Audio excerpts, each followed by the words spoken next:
इस वीडियो में करेंगे कक्षा 10वीं का विषय गणित से पाठ एक का नाम है वास्तविक संख्याएं। तो ये वास्तविक संख्याओं का परिचय होगा। पाठ एक का परिचय वास्तविक संख्याएं, इसको शुरू करते हैं अगले पेज से। पाठ का नाम है गाइस वास्तविक संख्याएं क्या होती हैं, इसी पेज पर समझेंगे। कुछ उदाहरण भी यहाँ पर आपके सामने रखे जाएंगे। तो सबसे पहले यहाँ पर हमारे सामने बिंदु दिया गया है। वास्तविक संख्याओं में परिमेय और अपरिमेय संख्या शामिल होती हैं। जो भी वास्तविक संख्याएं हैं उसमें दो तरह की संख्याएं शामिल होती हैं। कौन कौन सी? परिमेय संख्याएं और अपरिमेय संख्याएं। अगर आपको पता हो, जो हमारी परिमेय संख्याएं हैं इनको हम किस प्रकार से लिख सकते हैं? P/Q के रूप में इनको व्यक्त किया जा सकता है, इनको लिखा जा सकता है। और जो हमारी अपरिमेय संख्याएं होती हैं इनको P/Q के रूप में नहीं लिखा जा सकता। परिमेय और अपरिमेय संख्याओं के आपको कई सारे उदाहरण भी मैं दूंगा, लेकिन उससे पहले अगले वाला बिंदु समझ लेते हैं। इसमें है वास्तविक संख्याओं को संख्या रेखा पर दर्शाया जा सकता है। जो भी हमारी वास्तविक संख्याएं होती हैं, सारी की सारी वास्तविक संख्याओं को संख्या रेखा पर दर्शाया जा सकता है। अब संख्या रेखा क्या होती है? इस तरह से लाइन होती है। आपने पिछली क्लासेस में भी इस तरह की रेखाएं देखी होंगी, उस पे इस तरह से लाइन लगी होती है। ठीक है, इनमें से कोई बिंदु हमारा 0 होता है। ठीक है, इस तरफ हमारी घटा वाली संख्याएं, घटा का 1, घटा का 2, घटा 3, घटा 4, इस तरह से संख्याएं होती हैं। और इस तरफ हमारी 1, 2, 3, 4 इसी तरह से संख्याएं होती हैं। ठीक है, जो भी हमारी ये संख्या रेखा है इसको अपरिमित रूप से इस तरफ भी बढ़ाया जा सकता है और इस तरफ भी बढ़ाया जा सकता है। जितनी जरूरत हो उतना इसको बढ़ाया जा सकता है अनंत तक। इसके बाद अगला बिंदु हमें दिया गया है वास्तविक संख्याएं धनात्मक और ऋणात्मक। धनात्मक का मतलब होगा जमा में होती हैं और जो हमारा ऋणात्मक है उसका मतलब होगा घटा में होती हैं। आप देख सकते हो जो भी यहाँ पर मैंने संख्याएं लिखी हैं ये सारी की सारी वास्तविक संख्याएं हैं। इसमें से कुछ हमारी धनात्मक यानी कि जमा वाली संख्याएं हैं और ऋणात्मक यानी कि घटा वाली संख्याएं भी होती हैं। अब इंपॉर्टेंट बिंदु पर आते हैं। देखो गाइस, यहाँ पर हमारी जो भी परिमेय संख्याएं हैं वो कहाँ पर आएंगी? आप कहोगे कि ये बस इतने से ही हमारी वास्तविक संख्याएं होती हैं। नहीं, बहुत सारी अनंत होती हैं हमारी वास्तविक संख्याएं। अगर मैं बात करूं 1 और 2 के बीच में, ठीक है, 1 और 2 के बीच में कोई भी यहाँ पर मैं बिंदु बना देता हूँ, इस बिंदु को भी तो हमारी कोई संख्या ही दर्शाएगी। मान लो वो होगी हमारी, यहाँ पर मान लेते हैं, यहाँ पर हो जाएगी हमारी 1/2। ये हमारी संख्या क्या हो गई? यहाँ पर ये हमारी संख्या क्या हो गई? ये 1 और 2 के बीच में आएगी। ये संख्या हो गई हमारी P/Q के रूप में, भिन्न के रूप में। तो हम कह सकते हैं ये हमारी एक परिमेय संख्या होगी। बिल्कुल इसी प्रकार से बहुत सारी संख्याएं हमारी हो सकती हैं, जैसे 3/2 हो सकती है। ये वाली संख्या कहाँ पर आएगी? अगर 3/2 को करेंगे तो 2 और 3 के बीच में ये आपको दिखाई देगी। इसका बिंदु 2 और 3 के बीच में कहीं ना कहीं पर बनेगा। कहने का सीधा सा मतलब ये है कि किन्हीं भी दो बिंदुओं के बीच में, ठीक है, किन्हीं भी दो बिंदुओं के बीच में अनंत वास्तविक संख्याएं होती हैं। बहुत अनगिनत वास्तविक संख्याएं होती हैं।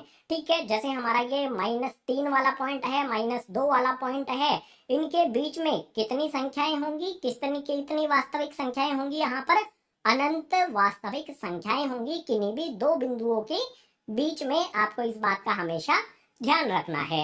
अब यहाँ पर बात करेंगे अपरिमेय संख्याओं की। हमने परिमेय संख्या तो यहाँ पर देख ली है, 1/2, 3/2, या फिर ये भी हमारी परिमेय संख्याएं हैं। ये इनको किस तरह से संख्या रेखा पर हमने दर्शाया। अब अपरिमेय संख्याएं होती हैं कौन सी? जैसे हमारा √2 होता है, ठीक है, √3 होता है, √5 होता है। ये भी हमारे इसी संख्या रेखा पर दर्शाई जा सकती हैं। √2 का जो बिंदु है वो कहाँ पर बनेगा? 1 और 2 के बीच में इसका बिंदु आएगा। √3 का जो बिंदु है वो भी कहीं यहाँ 1 से 3 के बीच में कहीं पर दिखाई देगा। कहने का मतलब ये है कि जो भी हमारी वास्तविक संख्याएं हैं उसमें परिमेय और अपरिमेय दोनों तरह की संख्याएं शामिल होती हैं। और जो भी हमारी वास्तविक संख्याएं हैं उनको इस संख्या रेखा पर दर्शाया जा सकता है। वास्तविक संख्याओं के कुछ महत्वपूर्ण बिंदु यहाँ पर हमने समझे। अभी कुछ चीजें और भी हैं वास्तविक संख्याओं से संबंधित, उनको समझने के लिए चलते हैं अगले पेज पर। वास्तविक संख्याओं में जो अगला विषय हमें समझना है उसको हम कहेंगे अंक गणित का आधारभूत परिमेय। इससे संबंधित बहुत सारे क्वेश्चन बनते हैं, इसी से हम एलसीएम और एचसीएफ भी फाइंड करते हैं किन्हीं भी संख्याओं का, तो इसको ध्यान से समझना। इसमें हमें यहाँ पर दिया है प्रत्येक भाज्य संख्या को अभाज्य संख्याओं के गुणनफल के रूप में व्यक्त किया जा सकता है। कोई भी हमारी भाज्य संख्याएं होती हैं उनको अभाज्य संख्या के गुणनफल के रूप में हम लिख सकते हैं। उदाहरण दूंगा तो आप आसानी से समझ पाओगे। उदाहरण के लिए हमने दो संख्या ले ली है, एक 66 है, एक 420 है। जो भी हमारी 66 संख्या है उसको यहाँ पर लिख लेते हैं। ये हमने 66 लिख लिया। अब इसके हम गुणनफल कर देंगे, गुणनखंड कर देंगे। ठीक है, सबसे छोटी संख्या जिससे हम करते हैं वो होती है 2। 2 से करेंगे, 2 तिया 6, फिर से 2 तिया 6, उसके बाद 2 के बाद हम 3 से करेंगे, 3 एकम 3, उसके बाद 3 एकम 3। यहाँ पर हमारा 11 आ गया है। 11 हमारा सिर्फ 11 से ही विभाजित होता है, किसी भी संख्या से विभाजित नहीं होगा। तो यहाँ पर 11 एकम 11 आप यहाँ पर देख सकते हो। जो भी हमारी यहाँ पर संख्या 66 थी, ठीक है, 66 संख्या को हमने 2 गुना में 3 गुना में 11 इस रूप में हम इसको लिख सकते हैं। मैं लिख सकता हूँ 2 गुना में 3 गुना में 11। अगर मैं इन तीनों को गुना करूंगा, 2 को 3 से गुना करूंगा 6 हो जाएगा, 6 को 11 से गुना करूंगा तो हमें 66 मिल जाएगा। तो यहाँ पर आपने क्या देखा, हमारी ये भाज्य संख्या है। इस भाज्य संख्या को अभाज्य संख्याओं के गुणनफल के रूप में हमने लिख दिया। यही कहती है अंकगणित का आधारभूत परिमेय। इसी तरह से एक और उदाहरण ले लेते हैं 420 का। तो यहाँ पर मैं लिखता हूँ 420, इसके भी इसी प्रकार से हम क्या करेंगे, गुणनखंड कर देंगे। तो यहाँ पर सबसे पहले हमें 2 से करना है, 2 दूनी 4, 2 एकम 2, फिर शून्य यहाँ पर लगा देना है। फिर से 2 करेंगे तो यहाँ पर आ जाएगा 2 एकम 2, शून्य लगा लेंगे, 2 पंजे 10 है। अब आगे 3 से यहाँ पर किया जाएगा, 3 तिया 9, 1 बचेगा 15 हो जाएगा, तो 3 पंजे 15। अब यहाँ पर 5 से करके देख लेते हैं, 5 सते होता है 35 और 7 से करने पर हमें 1 यहाँ पर मिल जाएगा। तो आपको क्या बात यहाँ से समझ में आई फिर से, कि जो भी हमारी यहाँ पर भाज्य संख्या 420 है उसको हम अभाज्य संख्याओं के गुणनफल के रूप में लिख सकते हैं। हम इसको इस प्रकार से लिख सकते हैं 2 गुना में 2 गुना में, उसके बाद 3 गुना में 5 गुना में 7। इस प्रकार से इसको आसानी से लिखा जा सकता है। यही बताता है आधारभूत परिमेय अंकगणित का। अब यहाँ पर जो भी हमने यहाँ अभाज्य संख्याओं के रूप में इसको व्यक्त किया है, इन्हीं का इस्तेमाल किया जाता है एलसीएम और एचसीएफ ज्ञात करने के लिए। यहाँ पर देखो एचसीएफ तथा एलसीएम अभाज्य गुणनखंड विधि से, और इस विधि को कहा जाता है अभाज्य गुणनखंड विधि। यानी कि पहले हम संख्याओं के अभाज्य गुणनखंड करते हैं, उसके बाद एलसीएम और एचसीएफ ज्ञात करते हैं। अगर हमें एचसीएफ ज्ञात करना है 66 और 420, जो भी हमारी ये दो संख्याएं हैं, इनका तो किस प्रकार से किया जाएगा। जब हम एचसीएफ ज्ञात करते हैं तो हमें क्या करना होता है, सबसे कम वैल्यू लेनी होती है, जो भी इन दोनों संख्याओं के अभाज्य गुणनखंड में कॉमन है वो वाली संख्या। ठीक है, तो यहाँ पर देखो 2 इसमें भी है और 2 इसमें भी है, तो यहाँ पर हम 2 लिख लेते हैं। इसके अलावा यहाँ पर देखो 3 इसमें आता है और 3 इसमें भी आता है, तो यहाँ पर हमने गुणा का निशान लगा करके 3 लिख लेना है। क्या इसके अलावा कोई भी ऐसी संख्या है जो इन दोनों में आती है। देखो 2 आया तो हमने यहाँ पर 2 लिख लिया, उसके बाद 3 आता है तो हमने यहाँ पर 3 लिख लिया। समझे, जो कॉमन होगा, जो उभयनिष्ठ होगा, वो यहाँ पर लिखी जाएंगी, उनको गुणा किया जाएगा। जैसे इसमें 11 आता है लेकिन इसमें नहीं आता है तो नहीं लिखेंगे। बिल्कुल इसी प्रकार से यहाँ पर 5 आता है, ऊपर वाले में 5 नहीं है तो 5 को भी नहीं लिखा जाएगा। 7 इसमें आता है, ऊपर 7 कहीं पर भी नहीं है तो 7 को भी नहीं लिखा जाएगा। एचसीएफ ज्ञात करने में सिर्फ वही संख्या हमें लिखनी है जो दोनों में आती हो। ठीक है, तो यहाँ पर हमारा आ गया 2 गुना में 3, गुना करने पर हमें मिल जाएगा 6। एचसीएफ क्या हो जाएगा, 66 और 24 का 420 का, ये हो जाएगा हमारा 6। इसके बाद एलसीएम की बात करते हैं। एलसीएम में आपको क्या करना है, एलसीएम में सारी संख्याएं होती हैं। ठीक है, जो ज्यादा आएगी वो हमें रखनी है। जैसे यहाँ पर देखो 2 यहाँ पर 1 बार आया है और यहाँ पर 2 बार आया है, तो जिसमें ज्यादा बार आया है उसको हम उठाएंगे। ज्यादा बार किसमें आया है, इसमें आया है, तो 2 गुना में 2 है ये, इसको ऐसा का ऐसा यहाँ पर लिख दिया जाएगा। अब 2 से बड़ा कौन सा नंबर है?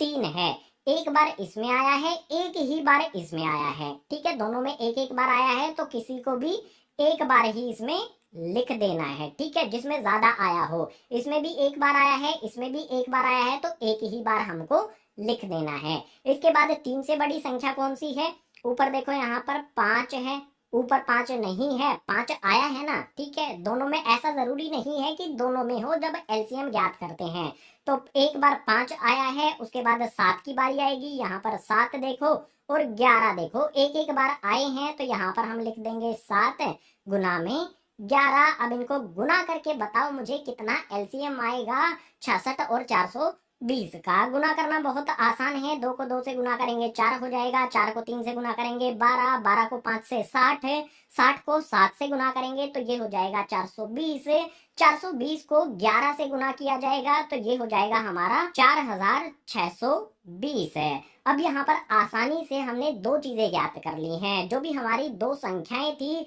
इनके गुणनखंड हमने कर लिए और उसके बाद एचसीएफ और एलसीएम भी हमने यहाँ पर ज्ञात कर लिया। एलसीएम हमारा एचसीएफ आया हमारा 6 और एलसीएम हमारा आया 4620। इस प्रकार से एलसीएम और एचसीएफ हमें ज्ञात करना है जब क्वेश्चन हमें दिए जाएंगे एग्जाम में या फिर किताब में जो क्वेश्चन दिए गए हैं उनका।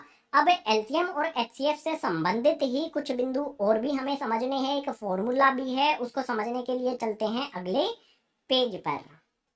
अब इस वाले पेज पर बात करते हैं एलसीएम और एचसीएफ में क्या संबंध है इसके बारे में, यानी कि फॉर्मूला हम डिस्कस करने वाले हैं। फॉर्मूला होता है एलसीएम गुना में एचसीएफ बराबर होता है पहली संख्या गुना में दूसरी संख्या। मान लो हमें कोई 2 संख्याएं दी गई हैं, उनका एलसीएम और एचसीएफ हमें ज्ञात करना है, या फिर कुछ भी इस तरह से दिया हो। मान लो हमें पहली संख्या दी गई है, दूसरी संख्या दी गई है और एचसीएफ हमें दे दिया गया है। हम एलसीएम कैसे पता लगाएं? एलसीएम ज्ञात करने को हमें बोल दिया गया है, तो इस फॉर्मूले का आपने इस्तेमाल करना है। बहुत जरूरी फॉर्मूला है। फॉर्मूले से संबंधित परीक्षा जब होगी, आपका एग्जाम जब होगा, वहां पर क्वेश्चन देखने को जरूर मिलेगा। अब उदाहरण ले लेते हैं। जैसे हमारी पहली संख्या 66 है, दूसरी संख्या हमारी 420 है और इनका एचसीएफ हमें 6 यहाँ पर दिया गया है। जो भी हमारा ये फॉर्मूला है, इनमें से कोई भी 3 चीजें आपको दी होंगी, एक चीज आपको ज्ञात करने को एग्जाम में बोल देगा या फिर किताब में भी इस तरह के क्वेश्चंस देखने को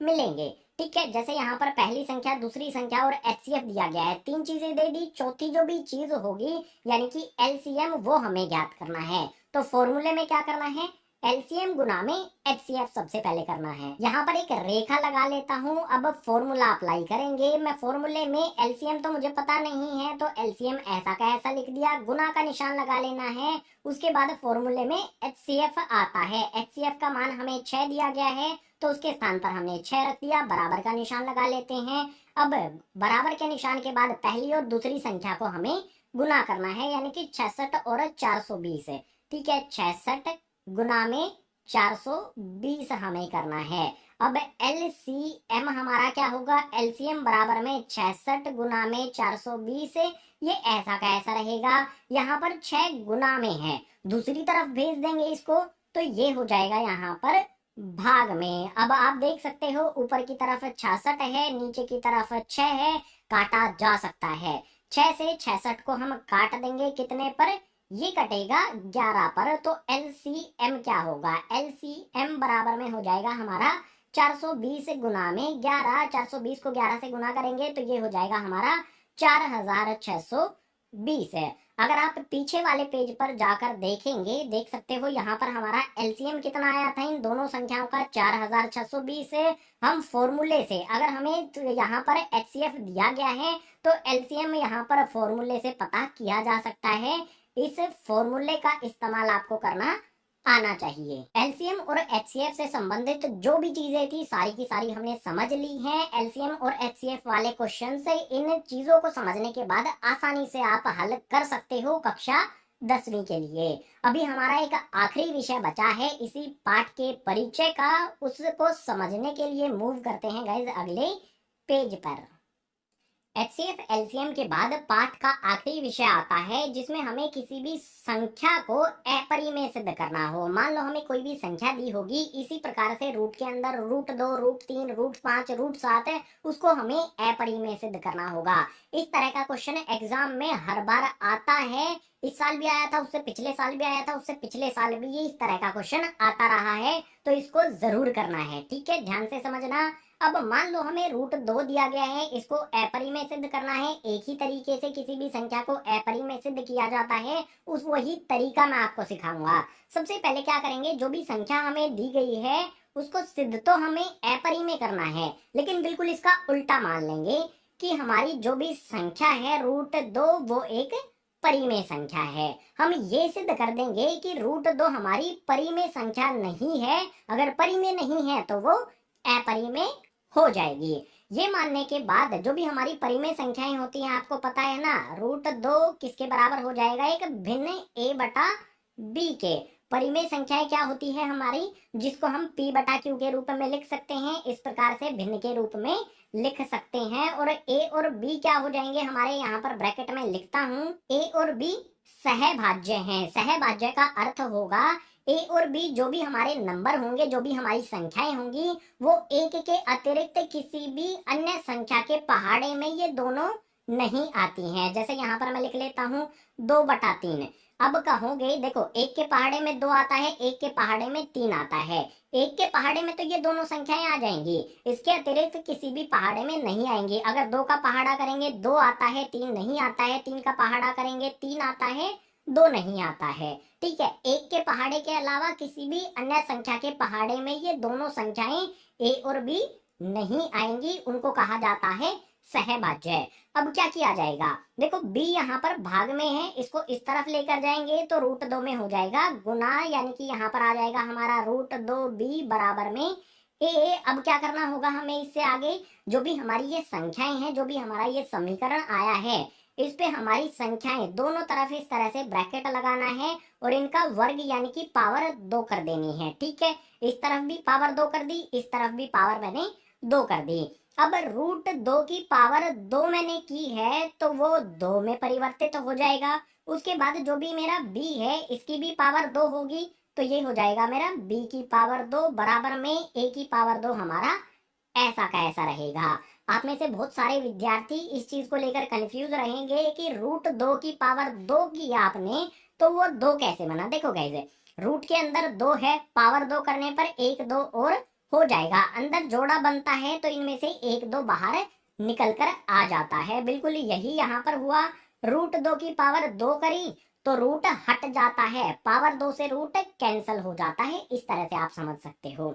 जो भी यहाँ पर हमारा समीकरण आया है, इससे हम एक निष्कर्ष यहाँ पर निकाल सकते हैं। जो भी हमारा ये वाला 2 है, ये a² यानी कि a की पावर 2 को विभाजित कर सकता है, इसीलिए a की पावर 2 के ये इस तरफ गुणनखंड होंगे। जो भी गुणनखंड होते हैं वो विभाजित कर सकते हैं, तो वही चीज यहाँ पर मैंने लिखी है, 2 a की पावर 2 को विभाजित करता है। अगर 2 a की पावर 2 को विभाजित करता है तो 2 a को भी विभाजित करेगा। ये निष्कर्ष यहाँ पर हमने निकाल लिया है और ये हो जाएगा हमारा समीकरण नंबर पहला। ठीक है, ये हमारा समीकरण नंबर पहला आ गया है।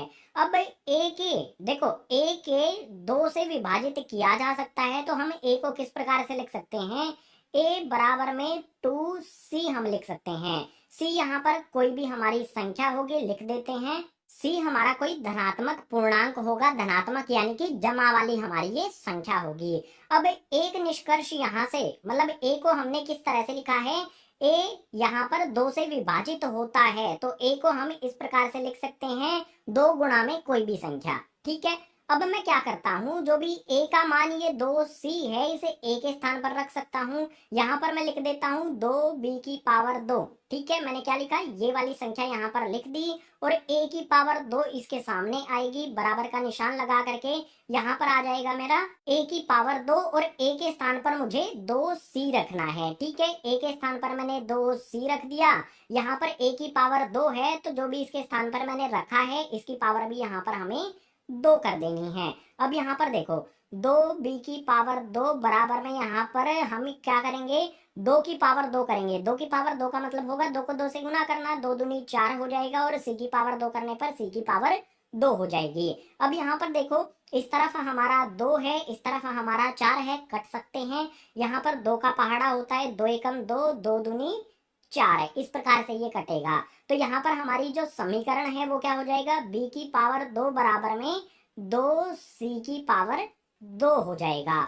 यहां से भी हम एक निष्कर्ष निकाल सकते हैं, ब्रैकेट लगा के यहाँ पर मैं लिखता हूं, 2b की पावर 2 को विभाजित करता है। आप क्लियरली यहाँ पर देख सकते हो, b की पावर 2 का गुणनखंड यहाँ पर 2 है, यानी कि 2 इसको भाग कर सकता है, विभाजित कर सकता है। तो 2b को भी विभाजित करेगा, ये हमने निष्कर्ष यहाँ पर निकाल लिया है। ये हो जाएगा हमारा समीकरण नंबर दूसरा।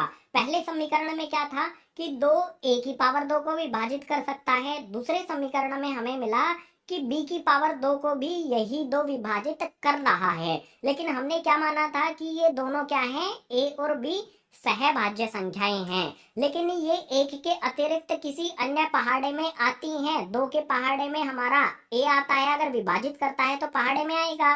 बिल्कुल इसी प्रकार से 2 के पहाड़े में b भी आता है, यानी कि जो भी हमारा √2 बराबर हुआ है a बटा b के, ये तो हमारा बिल्कुल गलत हुआ है। तो यहाँ पर हम लिखेंगे पहले व दूसरे से, जो भी हमारा पहला समीकरण है और दूसरा समीकरण है, इन दोनों समीकरणों से हम एक निष्कर्ष निकाल सकते हैं कि जो भी हमारा 2 है वो a और b दोनों को विभाजित करता है। देखो यहाँ पर हमने निष्कर्ष निकाला था, a 2 को विभाजित करता है और b यहाँ पर मतलब 2 हमारा a को विभाजित करता है और 2 हमारा b को भी विभाजित करता है। तो पहले और दूसरे समीकरण से हमने ये निष्कर्ष निकाल लिया है। हमने तो कहा था कि ये सहभाज्य हैं, लेकिन ये तो सहभाज्य नहीं निकली, तो हम ये कह सकते हैं, मतलब ये तो विरोधाभास हो गया। तो यहाँ पर आगे लिखेंगे, यह विरोधाभास हमारी गलत कल्पना के कारण हुआ है। हमने शुरू में एक गलत कल्पना कर ली कि √2 एक परिमेय संख्या है, ठीक है। ये गलत कल्पना की वजह से ही हमें विरोधाभास प्राप्त होता है। यहाँ पर तो सहभाज्य हैं, लेकिन बाद में पता चलता है कि ये सहभाज्य संख्याएं नहीं है। इसी गलत कल्पना के कारण जो हमने शुरू में की थी, इसी वजह से ये विरोधाभास हमें देखने को मिला है। तो ये विरोध मतलब गलत कल्पना है हमारी, √2 एक परिमेय संख्या है। अगर ये परिमेय संख्या नहीं है तो क्या होगी, हमने ये तो सिद्ध कर दिया ना कि ये परिमेय संख्या नहीं है। परिमेय नहीं है तो ये अपरिमेय हो जाएगी। तो यहाँ पर आखिरी में लिख देंगे, अतः √2 एक अपरिमेय संख्या है।